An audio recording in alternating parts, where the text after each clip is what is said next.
नमस्कार दोस्तों, स्वागत है आपका आज के इस एनसीईआरटी के तीसरे अध्याय में, जहाँ पर कि हम प्रारंभिक नगरीय सभ्यता की बात करेंगे। तो आइए करते हैं। पंजाब में जब रेलवे लाइन बिछाई जा रही थी तो उसी समय पर रेलवे लाइन में कुछ ईंटों को लगाया गया जो कि एक इमारत की थी। तो बाद में ज्ञात होता है कि जिस इमारत में से इन ईंटों को निकाला गया है उसे हम हड़प्पा कहते हैं।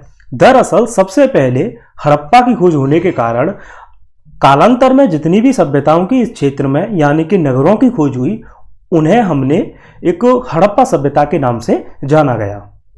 लेकिन नंबर 1 इसलिए इन्हें हड़प्पा सभ्यता कहते हैं। नंबर 2, सिंधु नदी के इर्द गिर्द होने के कारण इन्हें हम सिंधु सभ्यता भी कहते हैं।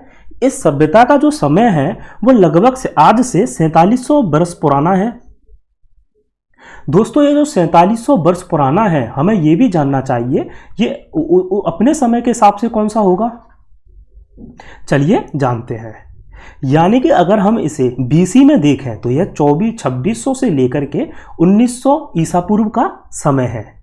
तो अब तक हमने दो बातें इसके बारे में जानी। पहली, इसे हड़प्पा क्यों कहा जाता है, और दूसरा, इसे सिंधु सभ्यता भी क्यों कहा जाता है। चलिए आगे बढ़ते हैं। कुछ स्थल पाए गए हैं हड़प्पा सभ्यता में, जिन्हें हड़प्पा सभ्यता के नाम से जाना जाता है। और जो ये स्थल हैं, यानी कि जहाँ पर के हमें नगरीय व्यवस्था मिली है, पाकिस्तान, भारत, अफगानिस्तान, तीनों ही जगह पर पाए गए हैं। हालांकि इस एनसीईआरटी में पाकिस्तान और भारत के कुछ जगहों का जिक्र है, लेकिन ये सभ्यता इन क्षेत्रों से भी कहीं अधिक विस्तारित है। तो पाकिस्तान की अगर कुछ बात की जाए तो पंजाब और सिंध प्रांत, और भारत के गुजरात, राजस्थान, हरियाणा, पंजाब प्रांत में पाए गए। लेकिन इनके अतिरिक्त भी ये कुछ सभ्यताएं पाई गई हैं। तो यहाँ से हमें मिला क्या है? यहाँ से हमें नगरी सभ्यता मिली है। यहाँ से हमें मिट्टी के लाल बर्तन मिले गए हैं जिन पर के काले रंग के चित्र बने थे। ये प्रश्न काफ़ी महत्वपूर्ण है, पूछा जा सकता है। मिट्टी के लाल बर्तन जिन पर काले रंग के चित्र बने थे, पत्थर के बाँट मोहरें, मनके, तांबे के उपकरण और पत्थर के लंबे ब्लेड आदि यहाँ से पाए गए हैं। दोस्तों, जब भी हम बात हड़प्पा सभ्यता अथवा सिंधु सभ्यता की करते हैं तो इनकी एक विलक्षण विशेषता थी नगरीय व्यवस्था। तो इस नगरीय व्यवस्था को अब हम समझेंगे। जरा नगरीय व्यवस्था को समझने से पहले हम कुछ प्रमुख स्थलों की भी बात करते हैं तो ज़्यादा सुगमता महसूस होगी। इसका जो एक महत्वपूर्ण स्थल है, हम जानते हैं, सबसे पहले तो हड़प्पा ही को लेते हैं क्योंकि हड़प्पा के नाम से जाना जाता है। तो हड़प्पा जो है सिंधु की सहायक नदी रावी नदी के तट पर है। और एक दूसरा प्रमुख स्थल मोहनजोदड़ो जो कि सिंधु नदी पर है। और आप इधर देखें लोथल जो कि भोगवा नदी पर है, जो कि साबरमती की सहायक नदी है। और दूसरा स्थल गुजरात में ही सुरकोटदा और धौलावीरा, जो सुरकोटडा है, यहाँ से हमें घोड़े के साक्ष्य मिले हैं। और चाहुंदड़ो, जहाँ से हमें मनके बनाने की एक इमारत पाई गई है जहाँ पर के मनके बनाए जाते थे। और ये जो चाहुंदड़ो है ये भी सिंधु नदी पर है। एक है सुतका कोह और यहीं पर आता है सुतका गेंडोर। यह पाकिस्तान के अंतिम, ये एक प्रकार से देखा जाए तो तटीय नगर हैं। इनको माना जाता है कि व्यापार के कारण ही इनका उदय होता है। तो दोस्तों, अब हम बात करेंगे नगरीय व्यवस्था की। तो इसकी पूरी नगरीय व्यवस्था को, हालांकि इतने विविधतापूर्ण नगरों को, यानी कि इतने स्थल हमें यहाँ से ज्ञात हुए हैं, इनको कुछ ही मानकों में बांट देना तो संभव नहीं है, लेकिन फिर भी इनको सामान्यतः 2 भागों में बांटा जाता है।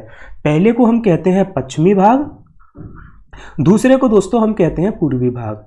पश्चिमी भाग जो काफ़ी छोटा था, ऊंचाई पर बना था और यहाँ पर दुर्ग हुआ करते थे, ऐसा माना जाता है। यहाँ पर के शासक वर्ग रहता होगा।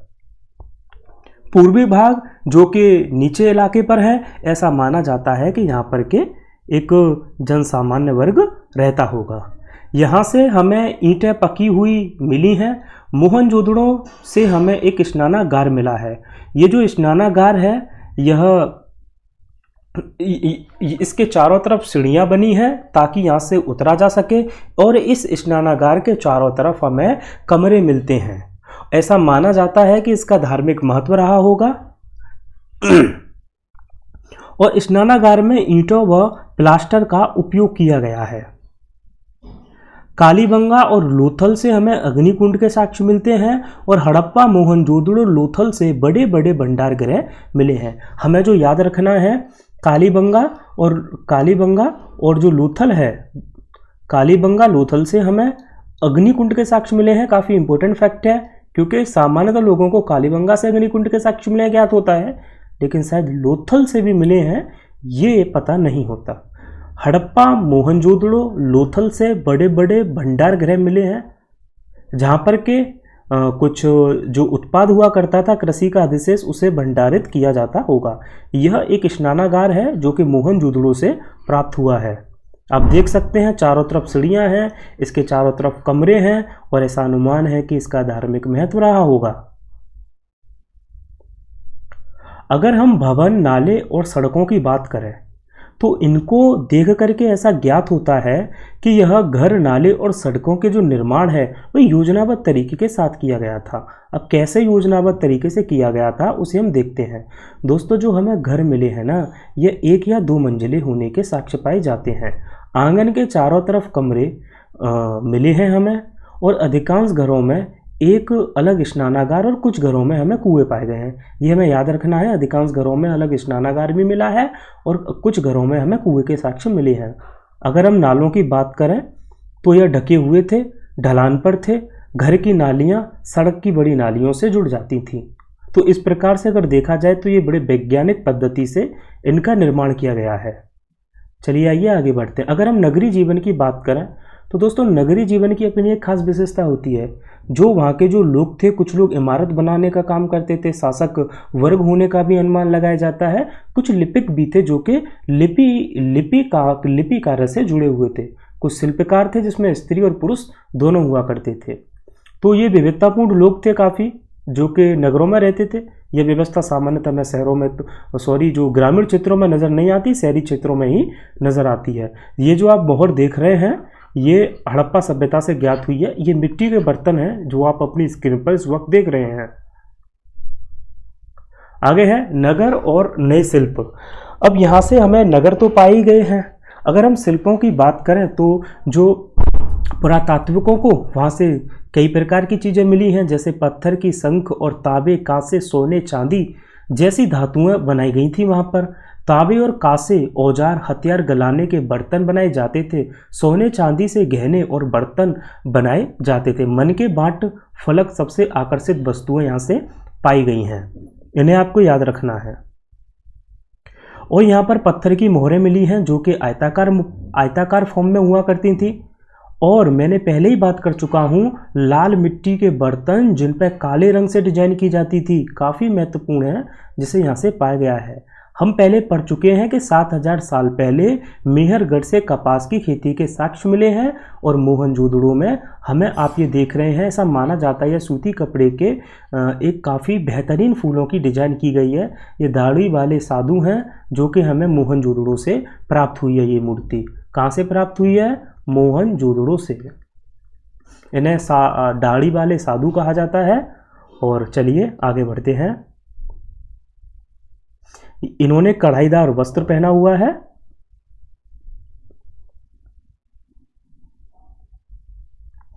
अब हम जानेंगे फयंस के बारे में। फयंस जो होता था एक प्रकार से कृत्रिम उत्पाद था। अब कृत्रिम उत्पाद कैसे? जैसे कि बालू या पत्थर के चूर्ण को गोंद में जब हम मिलाएंगे, उससे वस्तु बनाएंगे, उसके ऊपर एक चिकनी परत चढ़ा करके इसका निर्माण किया जाता था। और इसका जो रंग हुआ करता था वह नीला या फिर हल्का समुद्री हरा हुआ करता था।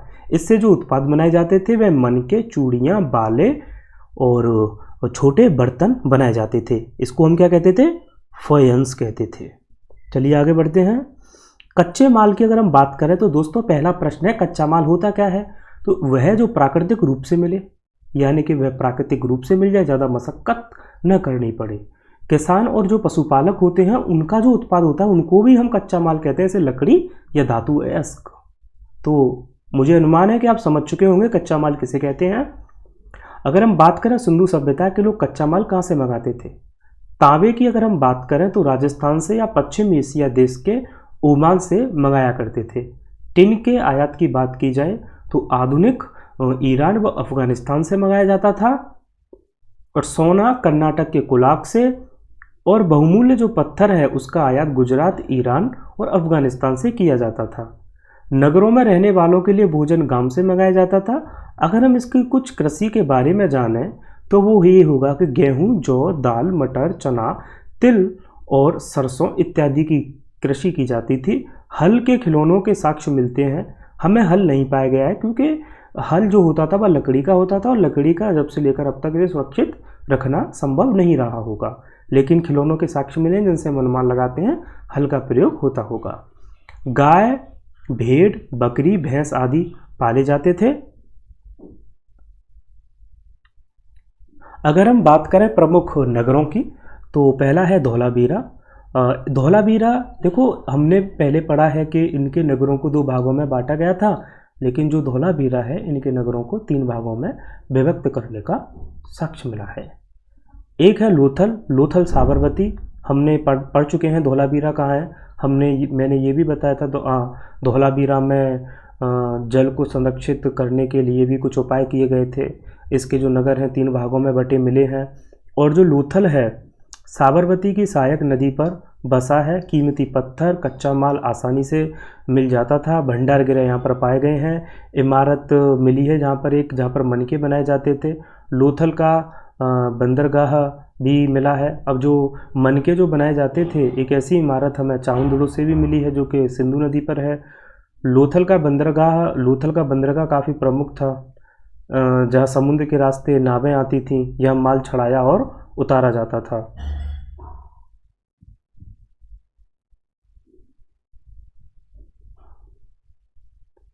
अगर हम सभ्यता के अंत की बात करें तो सबसे पहले तो हम ये जानेंगे कि सभ्यता के अंत का मतलब क्या है।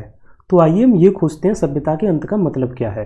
देखो, हुआ क्या था कि लोगों ने नगरों को छोड़ना शुरू कर दिया। लेखन, मुहर, बाटों का प्रयोग बंद हो गया, आयात कम हो गया, सड़कों पर कचरे जमा होने लगे जहाँ पर कभी लोगों की भीड़ें हुआ करती थी। तो जब ये सारी चीज़ें नज़र आई तो हमने कहा कि हड़प्पा सभ्यता का पतन हो गया, यानी कि उसका अंत होना शुरू हो गया। अब प्रश्न उठता है, क्या कारण था इसका कारण था कुछ लोगों ने अलग अलग मत प्रस्तुत किए। कुछ ने कहा कि नदियां सूख गईं, जंगल नष्ट हो गए, बाढ़ आई, आर्यों का आक्रमण हो गया, चारागाह मैदान समाप्त हो गए, शायद शासक वर्ग का नियंत्रण धीरे धीरे समाप्त होने लगा, इस कारण से इसका पतन हो गया।